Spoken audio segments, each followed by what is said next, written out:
السلام عليكم ورحمة الله وبركاته. أهلا بكم في قناة دروس كمبيوتر. نزلنا مكملين سوا في شرح منهج كمبيوتر ميدل 3 الترم الثاني مدارس لغات. النهاردة بقى هبدأ معاكم في شرح تشابتر 3 اللي هو بعنوان looping and procedures. تعالوا نبدأ مع بعض بأول جزء عندنا وأهم جزء عندنا اللي هو اللوبينج.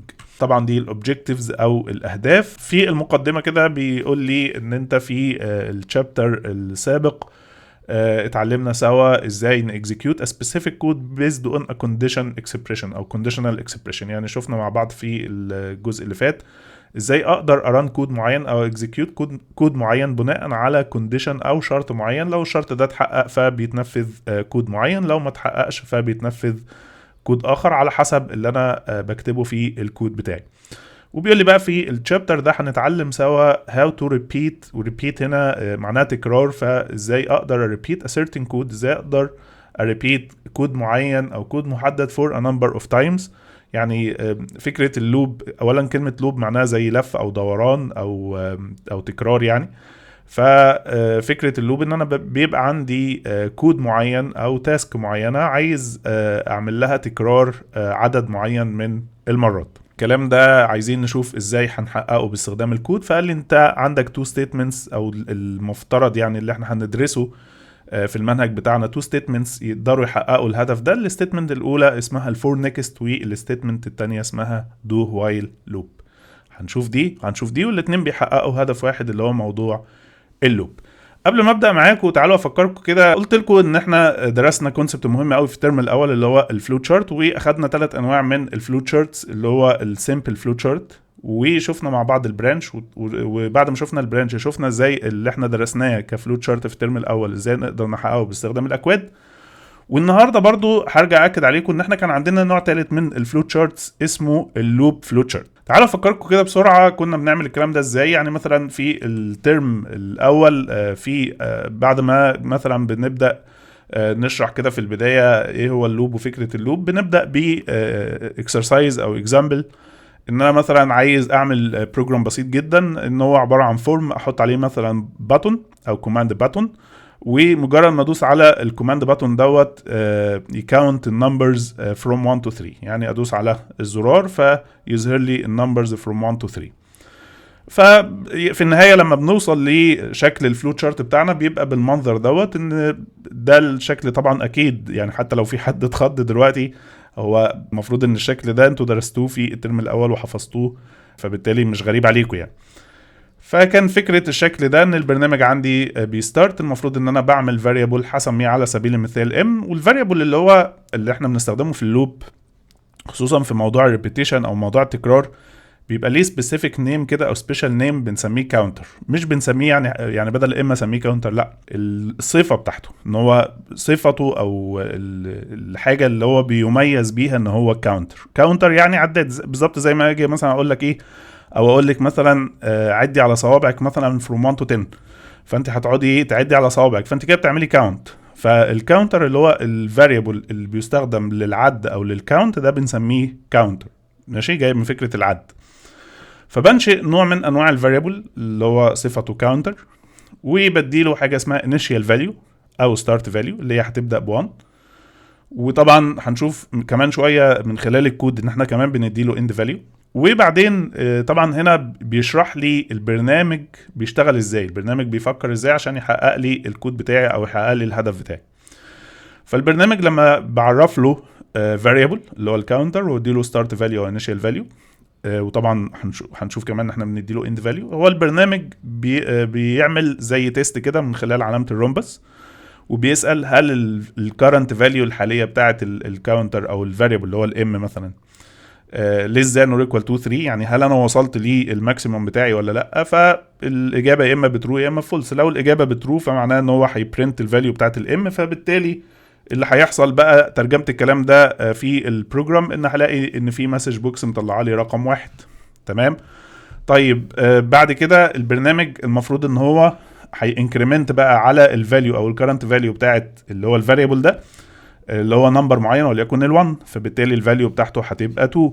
وبعدين يعمل لوب او دوران. وهنا جت فكره الايه، جت فكره اللوب، ويرجع تاني يخش على الرومبس ويسال نفس السؤال تاني، فالاجابه برضو هتبقى بترو، فهيبرنت الام اللي هي دلوقتي بقت بتو. وبعدين هيخش على عمليه الانكريمنتال او الزياده، فهيزود واحد، فالتو هتبقى لما هزود عليها 1 هتبقى ب3، فيرجع تاني يلف ويخش على الرومبس، فال3 less than or equal to 3، فالاجابه ما زالت true لان عندي علامه equal. فبالتالي البرنامج هيخش على امر برنت فيطبع لي رقم 3، وبعدين يخش على الانكريمنت، فال3 لما ازود عليها 1 تبقى 4، فيخش على او يعمل لوب ويخش على الرومبس، فالاجابه هنا هتبقى فولس، في النهايه هيعمل اند. فالنهايه ان انا هلاقي البرنامج بتاعي عمل ديسبلاي للارقام اللي هي 1 وبعدين 2 وبعدين 3 وبعدين هيعمل ستوب، لان خلاص ده الماكسيمم بتاعه. الكلام ده طبعا يعني انا عارف دايما اللوب كان من الحاجات الصعبه والغلسه شويه بالنسبه لكم في الدراسه بالنسبه للترم الاول. هتتفاجئوا بقى بالرغم ان انتوا بتاخدوا فكره عن الاكواد انها اصعب، لكن في حقيقه الامر لما هتيجوا تشوفوا الكلام ده بالاكواد هتلاقوه اسهل بكتير وما فيهوش اي مشكله. فده كده هنت سريع كده عن اللي احنا درسناه في الترم الاول. تعالوا نشوف ازاي نحقق الكلام ده باستخدام الاكواد في الترم الثاني. احنا عشان نحقق موضوع اللوب في عندنا ستيتمنتس زي بالظبط لما جينا قلنا في الشابتر اللي فات ان احنا عندنا في موضوع اللي هو البرانشنج دوت بنحاول من خلال ستيتمنتس زي الاف ذن او الاف ايلس ذن او اف ذن ايلس، وفي اللي هي بعد كده اللي هي السلكت كيس. احنا عندنا برضو اللوب ليها حاجه اسمها ستيتمنتس. فاول ستيتمنت عندنا هي الفور نيكست ستيتمنت. فبيقول لي بقى ايه؟ بيقول لي الفور نيكست ستيتمنت. خدوا بالكم ايه ان الكلام اللي انا ممكن اعديه بسرعه كده او عيني تعدي عليه بسرعه كده وما اهتمش بيه، ساعات برضو بيجيبوا في الامتحان، فبرضو اخد بالي. فبيقول لي ان الفور نيكست هي one of the limited loop statements. واخدوا بالكم يعني احط خطين تحت كلمه limited. use when we want to repeat، ودي بقى اهم حاجه عندي عشان خاطر ساعات لما بيجي في الامتحان بيبقى ايه بيلخبطني ما بين الفور نيكست والجمله اللي هاخدها بعد كده اللي اسمها دو وايل، لازم ابقى عارف الفرق ما بينهم. ان الفور نيكست اهم استخدام ليها لما ببقى عايز repeat a code for a specific number of time، عايز اكرر كود معين عدد معين او عدد محدد من المرات. زي بالظبط مثلا لو انت في النادي مثلا وفيجي الكوتش مثلا او يجي الكابتن يقول لك ايه، يقول لك لف حوالين التراك 10 مرات، نطي الحبل 100 مره، فهو بيطلب منك لوب او عدد معين من اللفات عدد محدد من المرات. ماشي، هنشوف بقى كمان بعد كده دو وايل هي بتعمل لوب بس بشكل مختلف، هنشوفه ان شاء الله. فالمهم ان انا اركز دلوقتي وانا بحفظ او انا بذاكر ان انا اخد بالي ان الفور نيكست اهم حاجه اميز بيها الفور نيكست ان هي repeat a code for specific number of time. تعالوا نشوف بقى الجنرال سينتاكس بتاع الفور نيكست. الجنرال سينتاكس ان انا ببدا بكلمه فور، بعد كده الفاريبل اللي هو الكاونتر بتاعي اللي انا اوريدي ببقى عامل له ديكلاريشن قبل ما ابدا الفور نيكست ستيتمنت، equal start value. يعني انا دلوقتي لازم الفاريبل ده يبقى ليه start value، تمام. to end value سهله جدا، يبقى for اسم الفاريبل equal start value to end value. وبعد كده في كلمة step، وستيب دي هنفهم كمان شوية هي بتعمل ايه. وبعد كده حاجة اسمها الاد value، وبعد كده الكود اللي انا عايز اكرره العدد المحدد من المرات، وفي النهاية بقفل بكلمة next وبين سكوير براكت كلمة variable او الفاريبل يعني سوري.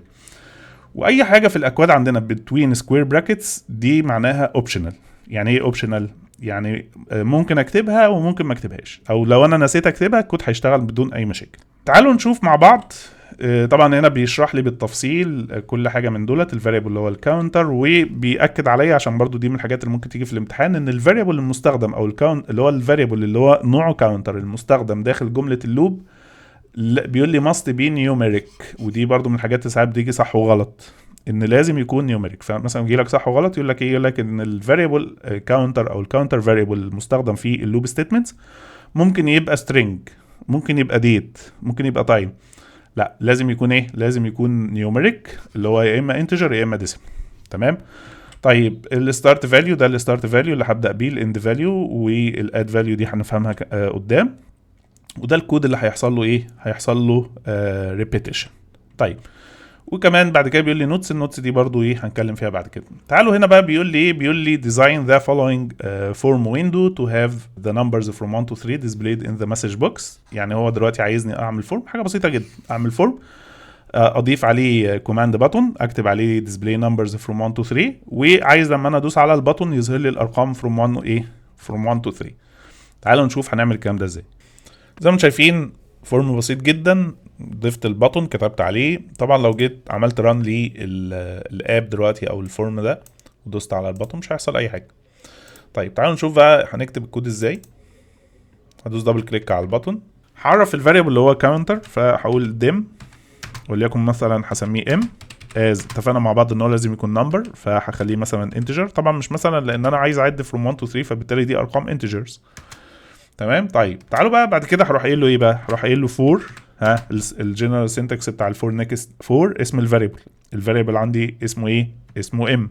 طيب ايكوال الستارت فاليو، انت عايز تعد من كام لكام؟ عايز اعد from 1 to 3، يبقى الستارت فاليو بتاعتي 1، 2 الاند فاليو بتاعتي كام؟ 3. تمام. طيب في حاجه اسمها ستيب واد فاليو، مش محتاجها دلوقتي، هنعرف كمان شويه ليه. بعدين هدوس انتر، راح اقفل لي الستمنت بتاعتي بكلمه ايه، بكلمه نيكست. تمام. طيب ايه هو الكود اللي انت عايز تكرره بقى في كل لوب، في كل لفه من لفات الثلاثه؟ ان انت هتظهر لي مسج بوكس، وكل مره المسج بوكس هيظهر الكرنت فاليو بتاعت الام. ففي اول لفه طبعا خدوا بالكم ان اللوب ده هيبدا ب1 لغايه 3، فهيعد 1 2 3. فاول لوب او اول لفه الام هتبقى ب1، فبالتالي هتظهر مسج بوكس فيها 1. تاني لفه ال1 هتزيد هتبقى 2، فالتاني لفه المسج بوكس هتبقى 2 لغايه ما يوصل لتالت لفه هتبقى ب3. تعالوا نشوف الكلام ده. لو انا جيت دلوقتي دوست على الاكزيكيوت ودوست على الباتون، زي ما شايفين ظهرت رساله فيها 1 اوكي 2 اوكي 3 واوكي. بعد كده مفيش اي حاجه لان انا كده وصلت لايه الماكسيموم. شايفين موضوع بسيط جدا يعني. شايفين الصوره اللي انا وريتها لكم من شويه، ودي بقى ايه الواحد كان يقعد يشرح فيها مثلا بالساعتين عشان خاطر توصل للفكره بتاعت اللوب. شايفين الكود ما اخدش مني دقيقتين. ف يعني فعلا كتابه الاكواد مش بالصعوبه او بالحاجه اللي انتم متخيلينها يعني. طيب تعالوا بقى ايه يعني مثلا نطور في الاكزامبل بتاعنا شويه. يعني على سبيل المثال انا مثلا دلوقتي عايز بدل ما الجمله بتاعتي اللي هي او الارقام اللي هتظهر 1 2 3 بدل ما هتظهر في مسج بوكس، انا عايزها مثلا تظهر في تكست بوكس. فانا هجيب مثلا تكست بوكس، هجيب الباتون كده وهجيب التكست بوكس، هكبر الفونت بتاعه. يعني هروح كده عند البروبرتي وين او البروبرتيز ويندو، هدور على بروبرتي اسمها فونت، هدوس على الثري دوتس دولت وهختار مثلا 14. تمام. طيب اكبره شويه. فانا دلوقتي يعني تاني كده اكد لكم ان انا الفكره بقى عايز بقى لما ادوس على الباتون يظهر 1 2 3 بدل مسج بوكس يظهرها في التكست بوكس ده. فاللي انا هعمله ايه، ان انا هدوس دبل كليك على الباتون. تمام. وبعدين هروح جاي قايل له بقى 4m، طبعا نفس الكود بس هقول له 4m equal 1 to 3 بدل مسج بوكس m، لا هقول له me dot text box 1 dot text equal ايه، equal value بتاعت الام. فاللي هيحصل ايه بقى، اللي هيحصل المفروض ان اللفه الاولى هيظهر الام، اللفه الثانيه الام طبعا في اول لفه هتبقى ب1، بعد كده 2، بعد كده 3. طيب فلما هنجرب كده نرن الكود. تمام. وهدوس على الباتون، بصوا اللي حصل، ظهرت الاخر فاليو بس. ماشي. طيب انا لا مش عايز اظهر كده، انا عايز اظهر 1 2 3.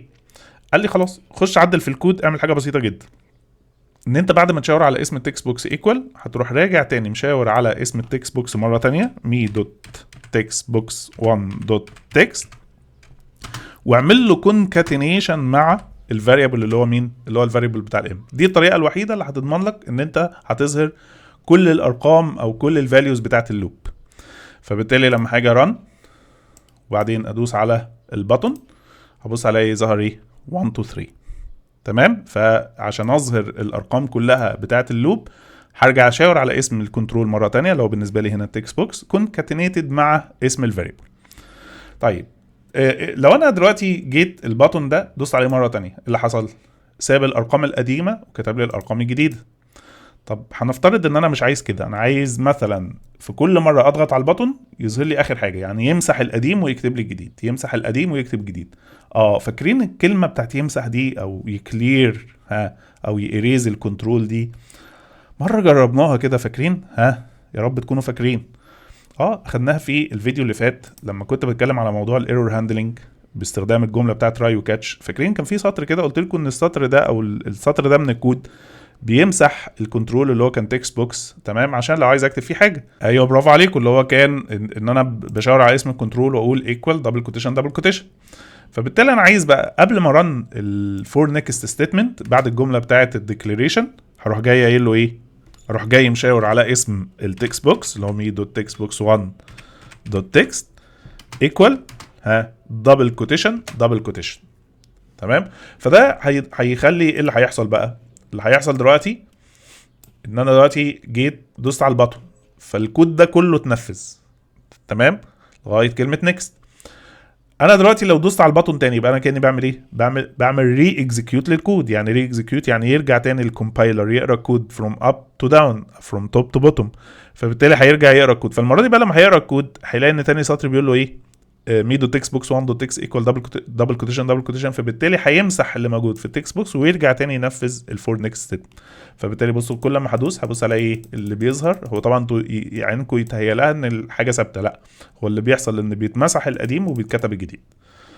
ماشي يا جماعه؟ طيب ايه رايكم لو انا عايز بقى ان ال 1 2 3 ديت بدل ما تظهر بشكل horizontally تظهر بشكل vertically، يعني بدل ما يظهروا كده بالعرض يظهروا بالطول.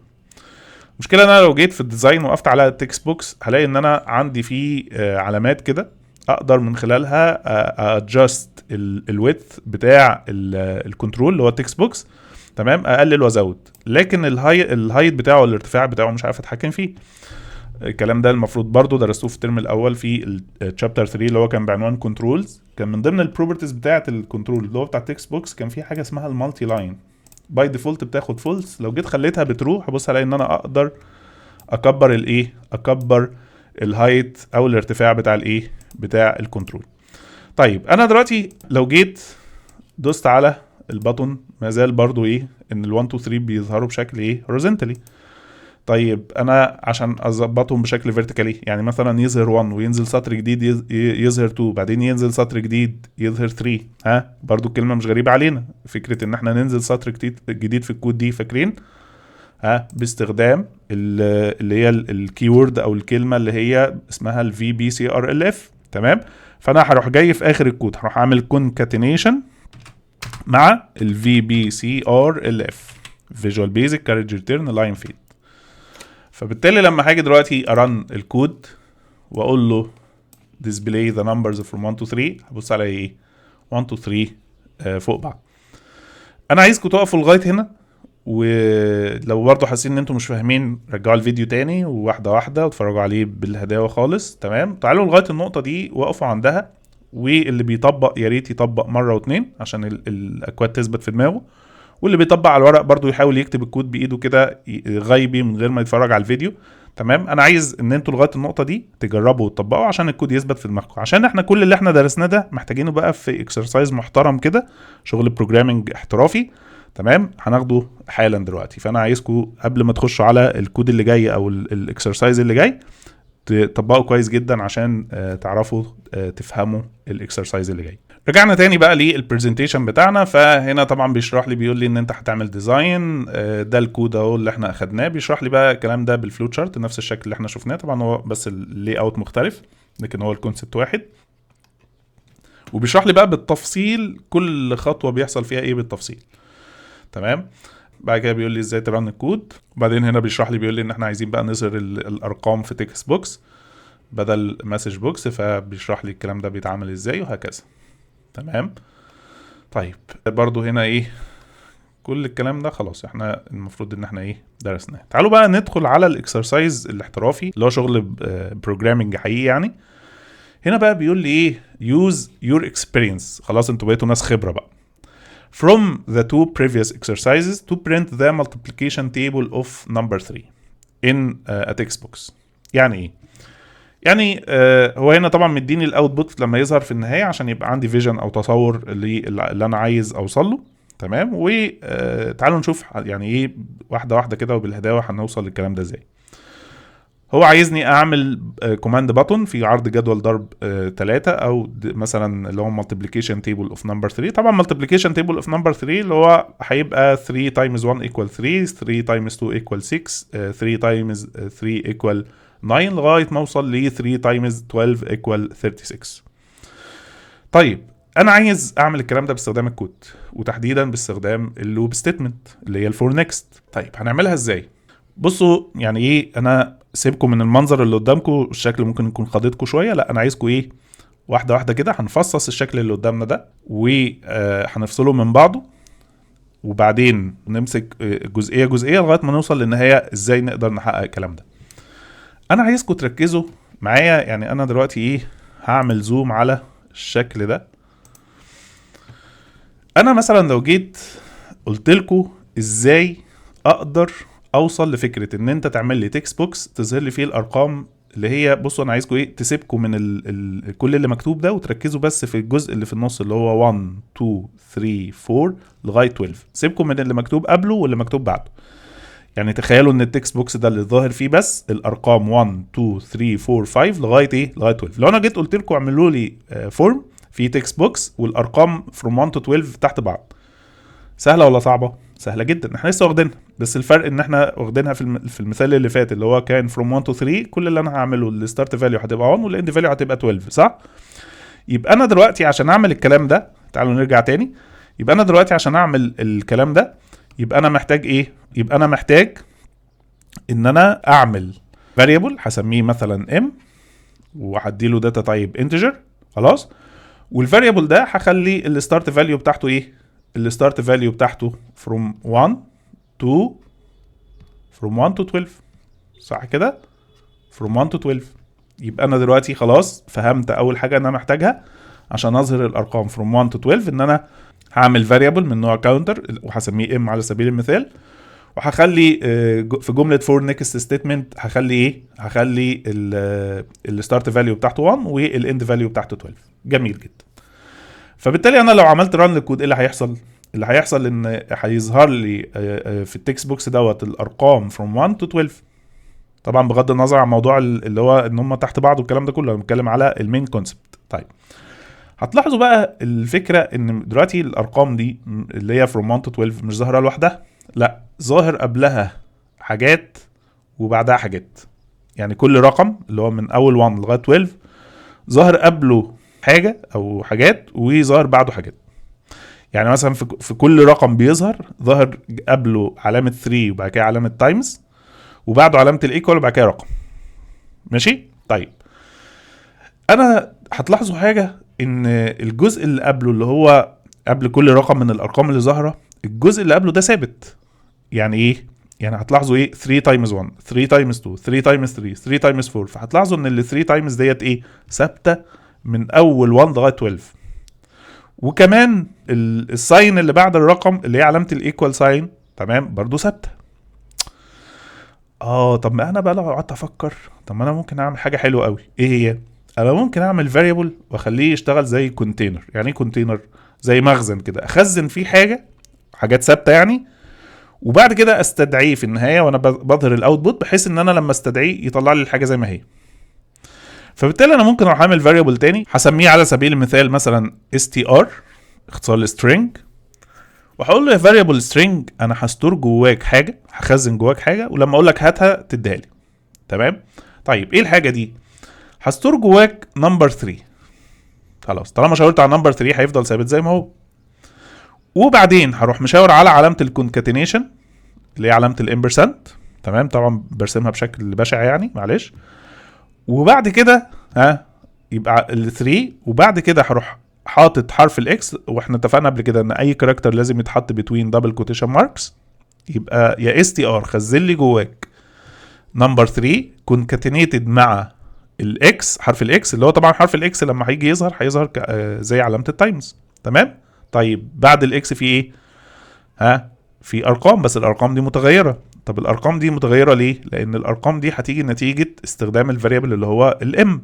يبقى هقول له يا str انا هستور جواك نمبر 3 تمام مع الاكس مع سوري دي علامه الامبرسنت اللي هي الكونكاتينيشن يعني، مع الفاريبل اللي اسمه ايه؟ مع الفاريبل اللي اسمه ام. واخيرا مع ايه كمان؟ مع علامه الايكوال ساين بتوين دبل كوتيشن. تمام. فهتبص هتلاقوا ان الاس تي ار الكونتينر ده او الفاريبل اللي انا عملته ككونتينر خزنت جواه نمبر 3 كونكاتينيتد مع حرف الاكس اللي هو هيظهر كعلامه التايمز، وبعد كده الفاريبل اللي هو الام، وبعد كده كونكاتينيتد مع الايه؟ مع الايكوال. طيب في كل لفه من اللفات 12 وانا بستدعي الاس تي ار هيظهر لي ايه؟ هيظهر لي نمبر 3 زي ما هو، يعني اول لفه نمبر 3 وبعد كده علامه الاكس اللي هي تبان 3 تايمز، وبعد كده الام اول لفه الام ب1 يبقى هيظهر 3 تايمز 1 ايكوال 3 تايمز 2 ايكوال، لان طبعا الام في تاني لفه هتبقى ب2 يبقى 3 تايمز 2 ايكوال 3 تايمز 3. فهنا انا خلاص فهمت ازاي هقدر اوصل ان انا اظهر من اول 3 لغايه علامه الايكوال في ال 12 لفه. حلو قوي. طيب انا محتاج بقى افهم الجزء الاخير اللي هو النمبر اللي بيظهر في الاخر، اللي بيظهر بعد علامه الايكوال، اللي هو 3 و6 و9 والكلام ده كله. سهله جدا برضو. ليه؟ لان انا ممكن اروح اعمل فاريبل ثالث هسميه وليكن مثلا برودكت، واروح قايل له يا برودكت انت هستور جواك تمام ناتج حاصل المالتيبليكيشن بروسيس بتوين ايه؟ بتوين نمبر 3 تايمز الام. تمام. حلو قوي. فاول لفه البرودكت هينفذ العمليه الحسابيه دي اللي هي هتبقى 3 تايمز ام. الام في اول لفه هتبقى بكام؟ هتبقى ب1. يبقى الفاليو بتاعت البرودكت في اول لفه هتبقى ب3 لان 3 تايمز 1 ب3. تاني لفه الام هتتغير هتبقى ب2، يبقى تاني لفه ل 3 تايمز 2 هتبقى ب6 فهيظهر لي 6. تالت لفه الام هتبقى ب3 يبقى 3 تايمز 3 هتبقى ب9 يبقى البرودكت هيبقى ب9. بس خلاص موضوع بسيط يعني. هو في الاول يبان انه صعب شويه، لكن لما تيجوا تفصصوا كده الكود من بعضه هتبص هتلاقوا الموضوع سهل وبسيط مفيهوش اي حاجه. لو انتوا برضو لسه مش فاهمين قوي يعني حاسين ان ايه فاهمين نص نص ولسه، تعالوا بقى ايه نكتب الكود ونشوف الكود لما هيتكتب ان شاء الله هيبقى الموضوع واضح بشكل او بنسبه 100%. تعالوا نشوف سوا. دلوقتي انا هعدل في الديزاين اللي قدامي ده، هخليه مثلا هخلي الباتون كده، هكبر الفورم، هكبر التكست بوكس، هكبر الفونت بتاعه كمان دي مثلا 16. display the multiplication table of number 3. display the multiplication table of number 3. جميل جدا. تعالوا بقى ايه يعني نمسح الكود ده كله ونكتب الكود من البدايه خالص. انا دلوقتي هقول له dim. انا اتفقنا مع بعض ان احنا عندنا 3 variables محتاجين نعرفهم. واحد اللي هو طبعا الفاريبل اللي هو الكاونتر اللي هو هنسميه ام، وده هياخد داتا تايب انتجر. وهنعمل برودكت اللي هو هنعمل فيه البروسيس بتاعه عمليه المالتيبليكيشن بتوين نمبر 3 اند الفاريبل اللي هو الام، ده برضو هيبقى انتجر. فبالتالي هقول له ديم ام كوما برودكت، الاثنين از ايه؟ الاثنين از انتجر. طيب ومحتاج ان انا اعمل فاريبل اسمه str. فاكرين ده هيبقى الكونتينر اللي هخزن فيه الجزء الثابت اللي هو المحتوى الثابت اللي هيظهر قبل وبعد الرقم. تمام. فهقول له as ايه؟ as string واروح دايس انتر. جميل. وطبعا برضو ايه منساش ان انا هروح اعمل me dot textbox1 dot text equal دبل كوتيشن عشان لو حبيت اعمل ريبيت للكود او ري اكزيكيوت للكود مره تانية يمسح القديم ويكتب الجديد. طيب هكتب بقى for الام equal ايه؟ equal 1 to ايه؟ to 12 لان احنا اتفقنا مع بعض ده multiplication table لغايه نمبر 12، وبعدين هدوس انتر. طيب ايه الكود بقى اللي احنا عايزين نكرره between for و next؟ احنا خلاص عرفنا ان الام دوت هو هيضمن لي فكره ان هو هينتج لي ارقام from 1 to 12. طيب انا عايز بقى استخدم الاوبشن ده في ان انا رقم واحد ان انا هعرف variable اللي هو ال str. هقول له يا str من فضلك انا عايزك تستور جواك نمبر 3 كونكاتينيتد مع ايه؟ مع حرف الاكس، وحرف الاكس طالما كاركتر يبقى لازم يتحط بتوين ايه؟ لازم يتحط بتوين دبل كوتيشن. يبقى هعمل دبل كوتيشن حرف الاكس وبعد كده ايه؟ وبعد كده دبل كوتيشن مارك، وبعد كده كونكاتينيتد مع مين؟ يبقى 3 تايمز الرقم، يبقى 3 تايمز الام. اروح مشاور على الام وبعد كده كونكاتينيتد مع علامه الايه؟ مع علامه الايكوال ساين. تمام؟ يبقى المخزن ده هخزن جواه الجزء الاولاني من الكود اللي هو 3 تايمز الرقم، بعد كده علامه الايكوال، واروح دايس انتر واروح مشاور على الفاريبل اللي اسمه برودكت، ده اللي هستور جواه المالتيبليكيشن بروسيس. تمام؟ فهقول له البرودكت انت هتستور جواك 3 تايمز.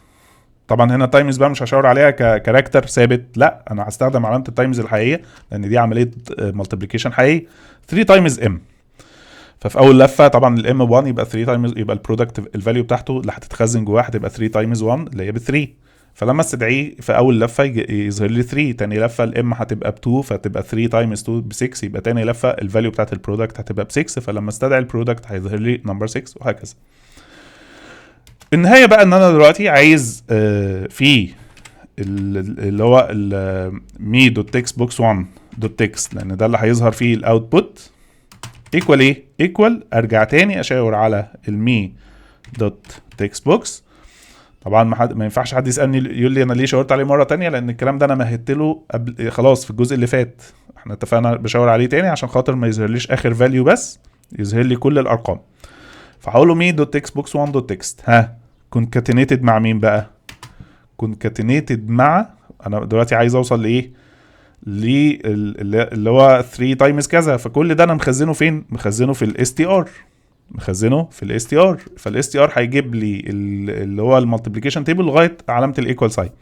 طيب كونكاتينيشن مع مين؟ مع البرودكت، لان البرودكت هو اللي هيظهر لي الرقم اللي هيظهر او الناتج اللي هيظهر بعد علامه الايكوال ساين. طيب لو انا وقفت لغايه هنا، المفروض ان لغايه هنا صح، هو الكود بتاعي شغال صح، بس المشكله في الاوتبوت بس هيبقى شكله مش حلو، ان كل المالتيبليكيشن تيبل هيظهر في سطر واحد. فانا دلوقتي عشان انفورس الكود بتاعي ان هو او الكنترول بتاعي ان هو بعد كل مره ينزل سطر جديد، يبقى محتاج بس في النهايه اضيف الايه؟ اضيف الفي بي سي ار ال اف. تمام؟ يقول لي مي دوت تكست بوكس 1 دوت تكست كده اتشال. ده ميزه بقى السنتكس ايرور، ان السنتكس ايرور دايما ينبهك انت ناقصك كلمه في حاجه مش مظبوطه وهكذا. فطبعا خدت بالي ان الخط كده ايه، لما رجعت الكود بتاعي لقيت ان كلمه تكست ايه ناقصه. طيب تعالوا بقى ايه رن الكود، وهدوس على البطن. فزي ما شايفين طلع لي الايه الاوتبوت زي ما انا عايز، 3 تايمز 1 ايكوال 3، 3 تايمز 2 ايكوال 6، 3 تايمز 3 ايكوال 9، لغايه 3 تايمز 12 ايكوال 36. ايه رايكم؟ حاجه في منتهى الروعه يا جماعه. البروجرامنج ده شيء في منتهى الروعه، ودي حاجه من الحاجات، من ابسط الحاجات اللي ممكن تعملوها، بس انا متاكد ان اي حد هينفذ بايده هيحس يعني بمنتهى السعاده يعني هو بيعمل حاجه زي كده. فما بالكم بقى لما تيجوا تعملوا حاجات ادفانسد عن كده يعني. بس ف يعني برضو ايه، لو لسه الاستيعاب برضو 90% حاسين برضو الكود مش مفهوم قوي، اقفوا عند الكود كده وواحده واحده، وقفوا عنده برضو ايه، وامسكوه كده ايه، وارجعوا للشرح تاني مره تانية. الشرح لما تيجوا تسمعوه مره تانية اكيد هيفرق معاكم برضو. فيعني ان شاء الله ايه اتمنى كده ان الكود يكون واضح بالنسبه لكم. الاكسرسايز الاخير في النقطه دي، ان احنا دلوقتي يعني ايه هناخد تشالنج كده، وانا حابب التشالنج ده تفكروا فيه بنفسكم وتضغطوا على نفسكم ان انتوا يعني ايه تحاولوا تعملوه بايديكم. هو سهل قوي، وفي النهايه بعد ما تعملوه بايديكم اتفرجوا على او كملوا الفيديو عشان تشوفوا الحل بتاعه. التشالنج ده انا دلوقتي هعمل حاجه جميله جدا، ان انا دلوقتي مش عايز اثبت ان الاوتبوت يبقى المالتيبليكيشن تيبل بتاع نمبر 3، لا انا هضيف في الديزاين بتاعي تكست بوكس. انا بقى عايز دلوقتي display the multiplication table of number 3. هشيل كلمة number 3 او هشيل رقم 3 بس. عايز لما run لو كتبت 3 ودوست على البطن يطلع لي multiplication table بتاع number 3. لكن اكتب له اي رقم وليكن مثلا نمبر 4، فلما ادوس على البطن يطلع لي المالتيبليكيشن تيبل بتاع نمبر 4. اكتب له 5 يظهر لي المالتيبليكيشن تيبل بتاع نمبر 5. فانا مش عايز اثبت ان المالتيبليكيشن تيبل لنمبر 3، انا عايز اقول ان المالتيبليكيشن تيبل هيظهر بيزد اون الرقم اللي انا هكتبه هنا. تشالنج حلو جميل، ويعني محتاج تفكير، وموضوع التفكير ده مهم جدا في دراستكم، ان انتوا لازم تتعودوا على فكره التفكير وفكره الانوفيشن وفكره ان انا لازم اشغل دماغي. دي البرمجه، يعني البرمجه اساسا تشغيل دماغ. فوقفوا الفيديو لغايه هنا، امسكوا كده ورقه وقلم، او الناس اللي هي بتطبق على الكمبيوتر حاولوا تطبقوها بنفسكم وكملوا الفيديو عشان تعرفوا الحل. تعالوا ما نشوف حل الاكسرسايز ده. تعالوا نرجع للكود. دلوقتي الكود بتاعنا بيقول ان انا دلوقتي عرفت فاريبل اسمه ام، وده هيبقى الكاونتر مظبوط، والفاريبل ده هديله ستارت فاليو ايه from 1 to 12. طيب كده كده انا محتاج الفاريبل دوت 1 to 12، لان انا في كل الاحوال محتاج ان انا ايه اوصل ل 12. الفكره بقى ان ليه بيطلع المالتيبليكيشن تيبل بتاع نمبر 3؟